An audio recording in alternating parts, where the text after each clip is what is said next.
Oh, my apologies, guys. I just had to take a minute to count on my hand how many runs the Mets scored today. And that was, in fact, 10. Yes, in this beautiful, could not have been a better game for the Mets in their home opener for the season. Tom Terrific getting, of course, his own statue. How beautiful that was, that entire ceremony.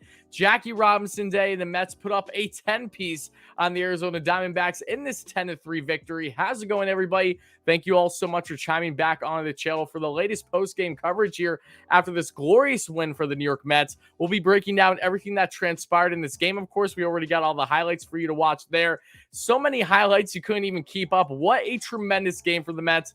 Their best game of the season. They didn't just have strong pitching, but they had quite the offense, even without some of their key guys, of course, in Brandon Nimmo and Marcano, who both unfortunately are on the COVID list right now. We'll see how long they'll be out for, because unfortunately there was a staff member that got sick and they were in contact with them. I would imagine that's how it was all connected. But either way, so many positives to take away from this game. So before I do anything, I want to give a massive shout out to everyone here in the post-game show. If you're here live, thank you so much. Make sure to smash that like and subscribe button. Help us get to 15K subs. We're doing amazing things here on the channel. Help us get to a couple hundred likes by the end of the show. And if you're watching replay, same things apply. For my viewers on replay, we'll be going 20 minutes to a half hour tops. But if you want to see the full version like the people in the live stream, make sure you're subscribed, have the notification on, and that way you can chime in the live streams as they happen, because we'll be going on a minimum of an hour today. But like I said, let's get into the positives. What a game for the New York Mets. I want to start out by asking each and every one of you guys in the live stream right now, how do you feel? What a big victory. I wish I could have been in attendance for this game. Unfortunately, I was not able to make that happen. I know that everyone else imaginable was. And again, Citi Field was sold out. It was a packed crowd, over 43,000. They had so many thousands of people waiting to see Seaver's statue unveiled. His family was there to help unveil it, which was tremendous. Loved it. The statue looks beautiful. Perfect way of paying homage to, of course, the Mets that paved the way and the franchise himself. You can't do anything better than what the Mets did here by getting the statue in. And just what a tremendous game for them. I mean, we have so many things to break down in this one. So many things transpired. Happy birthday to everybody in the chat, whoever's birthday it was too. But again, massive shout out to all you guys for being here. I'm so pumped up. I'm breaking a sweat already just talking about it. And yeah, just thank you all so much again for being here. So let's talk about what happened in this game. Well, let's talk about pitching, then we'll get into the offense, because the offense was the face of today's game. But Chris Bassitt went on the mound for the second time this season. And what did he do? He absolutely shoved. And of course, folks, everyone commenting, sharing questions, I will answer all your questions after I break down everything that transpired in the game, of course. And for viewers on replay, if you want to see those questions answered, again, you got to make sure you're in the live stream. Or, of course, let me know your thoughts in the comments below whenever you're watching this. But big win. And let's talk about Chris Bassitt. He came out, didn't have the best stuff today, was struggling early, had a lot of 3-2 counts, but he got the job done. Bassitt, up until the 6th inning when he gave up that solo shot of a home run, he was nearly perfect this entire one. Had 2 hits he gave up. One of them was that home run. Had himself 2 walks. But 98 pitches, 6 strikeouts. Bassitt utilized his entire arsenal in this one. If we take a look at exactly how his pitchers were looking, which is what we'll do right now through Baseball Savant, you guys can look this all up yourself. But taking a look at Chris Bassitt, he utilized his entire arsenal today. And again, I want to start off by talking about Bassitt, because now the Mets still have the best ERA in baseball among starters. It actually rose a little bit. It was originally 1.29 through 35 innings. Now, through right around 41 innings for their starters, they have in total a 1.32 ERA. Still just amazing numbers for this starting staff. Without Jacob deGrom, without Taijuan Walker, now that he's on the IL, they're just getting the job done. But Bassitt utilized his entire 6-pitch arsenal today. Make sure to smash that like and subscribe on everyone just joining, folks, as we break down what transpired in this massive 10-3 victory for the Mets. But 35% of his arsenal was with the cutter today for Bassitt. Topped out on 90 miles per hour. Minimum was 86, and the average was 88. The sinker, 23% of his arsenal today, which looks strong. 93 on the sinker, topping out. The minimum was 90, and the average was 91. Four-seam fastball, 15% of his arsenal today. 93 where he topped out. Minimum was 90, and the average was 92. A little down from what he's normally. Bassitt can hit 95 plus easily. but you could tell that given the at-bats that he was working with today, it wasn't necessarily needed to absolutely just pump the gas on the fastball. He's a very crafty pitcher. He's so unique. I love his windup and everything that he brings. But then getting to the curveball, which was 12% of bats' arsenal today, you had him right around 73 where he topped out, and the minimum was 70, so the average was 71. Change up 8% of his arsenal today, topped out 87, minimum was 85, and the average was 86. And last but not least, the slider, which was 6% of his arsenal, topped out 84, minimum was 72, and the average is 77. I love how much dimension, how much diversity Bassett has in that pitch, the slider in particular. It is just a thing of beauty. He didn't use it much today, but again, it has all this different type of abilities with the velo, with that pitch in itself. Again, strong performance from Chris Bassett. You really can't ask for anything better from the Mets right-hander and the home opening start of the season. But let's now talk. We saw the bullpen. Chase and Shreve was a beauty today. Struck out the side. That was awesome, coming in relief for Bassett. Then Drew Smith had another perfect inning. Had one walk, but again, got out of it unscathed. Now has pitched 5 scoreless innings out of the bullpen for the Mets to start the season. Has been the Mets' best reliever to start the year and has been utilized quite a bit already. And then Sean Reed-Foley that we saw did give up 2 runs, a couple walks there in the 9th.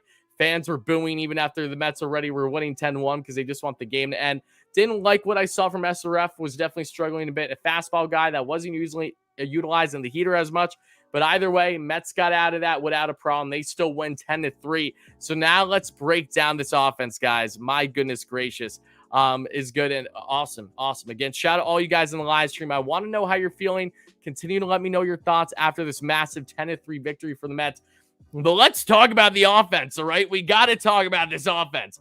Francisco Lindor, my goodness gracious. This man, if you guys don't know, his contract of $341 million did not kick in until the start of this season. A lot of people were under the belief that it kicked in right away when he came to the Mets. No, he still had 1 year left of control on that deal. First year with the massive new contract for the Mets, the decade-long contract, and he has been simply lights out at the plate and, of course, with the glove. Lindor today, what did he do? Oh, just casually 2 for 3 with 2 bombs, both sides of the plate. First was earlier in the game. That was a multi-run bomb. And then the second home run was back-to-back with Starling Marte there in the top of the 9th. Mets continuing to tack on runs even after they already have a sizable lead against the D-backs. That's what you love to see. But yes, you had Lindor, 2 home runs, both sides of the plate. Only a third Met in history to do that at the Mets home opener of the season. 3 runs scored, 3 RBIs, and a stolen bag. It's not so much what Lindor did today, but more so what he didn't do today, because he was simply everywhere. Tremendous game. Absolutely love to see that, in my opinion, for, yes, Francisco Lindor. And I do realize that I don't have Robinson Cano in my top 5 today. You definitely make that argument. Again, Cano didn't have the best day at the plate, but did get that clutch home run to start things off for the Mets. Who would have thought that this season, the first home run hit on this Jackie Robinson day, this home opener, that would be Robinson Cano getting an Oppo bomb for the Mets. He went 1 for 4 with that home run, the run scored in the RBI. Again, you can make your pick. There's so many guys that were deserving of being in my top 5, but this is what I went with. So Lindor, tremendous game. I'm so excited breaking down further, answering your questions. He's just doing everything right now. And this is exactly what you want from a guy on this contract who's supposed to lead the way as one of the best shortstops in baseball. And my bold pick heading into the season is that I thought that Lindor would be a dark horse to be an MVP candidate this season, not necessarily a winner, but have an MVP caliber year. And so far, we're getting exactly that. Lindor, I know the numbers don't mean much outside of what we saw, but a 296 average, at over 1,100 OPS to start the season. Thank you so much, Mr. Smile. Putting a smile on my face. Yes, that is an understatement. But then, Starling Marte. What a game for Starling Marte. I picked him as one of the 3 guys that I thought would stand out the most in this one. He had really strong numbers. He had a right around, I believe, 850 OPS versus Zach Davies in his career, which, of course, was the starter for the D-backs. And that held true because he went to town on Zach Davies and went to town on Caleb Smith, who then came in relief for the D-backs, which leads me to believe that Smith will not be pitching Sunday. I do believe it's going to be someone else for the D-backs. I just don't have the name on the top of my head at the moment. But Marte, 3 for 5, had that massive towering home run there in the top of the 9th. I'm still having chills thinking about it.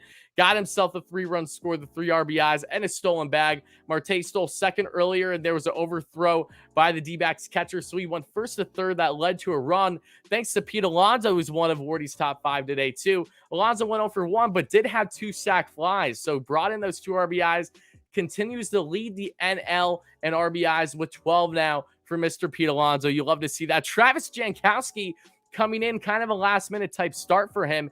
He comes into this game, and what does he do? The Stony Brook Hall of Famer and the Lancaster, PA native, went 3 for 4 today, 2 opposite field singles, and a drag bunt single down the first baseline. What a great game for Jankowski. Has the glove, has the speed, but also has an opposite field ability with the bat. He might very well be one of the sneaker Mets for the team all year long. And with injuries inevitable to happen, the COVID list unfortunately happened with guys like Nimmo and Canna. Jankowski comes in, he steps up right away. What a game for him. And I didn't even really mention it prior to this game that we talked in the pregame show, the series preview yesterday. If you guys didn't check that out, I didn't mention Jankowski's numbers because it was such a small sample size, but he did have a 300 batting average against Davies in his career entering today's game, and that again held true. He worked really well against Zach Davies. Zach Davies didn't even pitch 5 innings today, gave up a boatload of runs, 5 runs, 4 earned runs. Davies has a north of a 6 ERA to start the season for the D-backs. My number 4, though, Chris Bassett. Again, what a tremendous game for him. Need I say more? Let's see here. Let me address something really quick before we go any further, folks. And again, shout out all you guys for being here. I really, really do appreciate it. I don't know what was happening in the chat, but I fixed that real quick. I haven't been looking at the chat, so I do apologize. But Pete Alonso, again, great at bat. So if we go through the Mets offense as a whole today, what did they do? They scored 10 runs. They had 12 hits, expected batting average of 266. Through the order, Jeff McNeil had a very good day at the plate as well. 2 for 5 with that run scored. Love the fact that McNeil took advantage of the shift and had himself a nice infield single, a little drag right down the third baseline. Love to see that from McNeil. That's the type of McHits that I'm used to. I don't know about you guys. Gotta love Jeff. And then we have Starling Marte. We just talked about him. Nick Plummer didn't get an at-bat, but he was a defensive replacement late in this one. Again, Plummer's with the team. Hit a home run yesterday, actually, in his first game as a Syracuse Met. Was called up today, along with Matt Reynolds, who also had a home run in Syracuse yesterday, too, because of the fact that Marcana and Nimmo are unfortunately on the COVID list. Francisco Lindor talked about him. Alonso Escobar, 1 for 5 today with a double and an RBI. Eduardo Escobar, I expect to have a good series. I think he's going to do well, potentially against Gallen, and then whoever's pitching for the D-backs on Sunday. Knowing that Eduardo Escobar was a long-time D-back definitely helps him in these at-bats. Maybe not a crazy amount, but definitely a little bit of an edge over his opposing club because you know exactly how they operate. Even though that you're not familiar with all the guys on the team, you are with a good portion of them. So that's important. But Escobar, 1 for 5. Love to see that. A strong day at the plate, even though that he only got himself that RBI from the double. Robbie Cano, we talked about him. Luis Guillorme came in as a defensive replacement. JD Davis. JD didn't have a great day at the plate. Had himself a walk, 2 strikeouts, a run scored, 0 for 3 at DH. Travis Jankowski, talking about him. And James McCann is 1 for 16 to start this season. He was quite literally the worst part of the Mets today offensively. 0 for 4. McCann grounding those double plays is like cheese and wine because they pair so well together. And I say that sarcastically. I don't like to see it happen. Unfortunately, it just does at a common rate. Either way, what a massive performance for the Mets in this offense to come out into this one, to continue to hit for opposite field. And you know what stood out to me, guys, if I'm being completely honest here, before I start to answer your questions soon. And again, for everyone just chiming in, help us get to 200 likes for the next short-term goal. We're trying to get 300 by the end of the show. Help us get a 15K subs. Always appreciate. But what really stood out to me the most about this game was, one, the Mets taking full advantage of what was around them. Tom Seaver, the statue, honoring him. Jackie Robinson Day, embracing that in the home opener. There's always that concern that the Mets, or like any other team, are going to shell and not step up in a big game like this. But the Mets did exactly that. They stepped up. Tremendous job from this entire team, 1 through 9 for the most part in the order. They did a tremendous job offensively, hitting for opposite field, not just for singles, but for power that we saw with that Robinson Cano solo shot oppo to start the game. But also those 2 out hitting, the RBIs. But more than anything else, guys, it was the fact that this is a Diamondbacks team that you fully expect to beat the piss in. And that's exactly what the Mets did. And they did not stop putting that foot on the gas after they already had a sizable lead. After a multi-run lead, the Mets had the same exact plate approach, were doing small ball, getting those stolen bags like Lindor and Marte both had today, and they just continue to make the runs happen. They did not settle for anything less on an offensive front today. They kept it chugging the entire way through, and that is truly what impressed me the most about this performance. I'm really excited to break down and answer your questions and all your comments right now. So before I get into the donation that we got from my good buddy Darren on the channel and everyone else's comments, this is where we're going to be cutting things off for people on replay. Again, a massive performance for the New York Mets in this 10-3 victory to open their home opening series against the Arizona Diamondbacks. So for my viewers on replay, which is not you guys here in the live stream, make sure to smash that like and subscribe button. If you enjoyed the content, stay tuned. We'll be back for post game on Sunday, not tomorrow because I'll be out of town, but hopefully Sunday. And yeah, that's all I got to say. Big win for the Mets. I'm feeling great. I know you are too. So smash those buttons. Let me know your thoughts in the comments. And as always, let's go Mets, baby.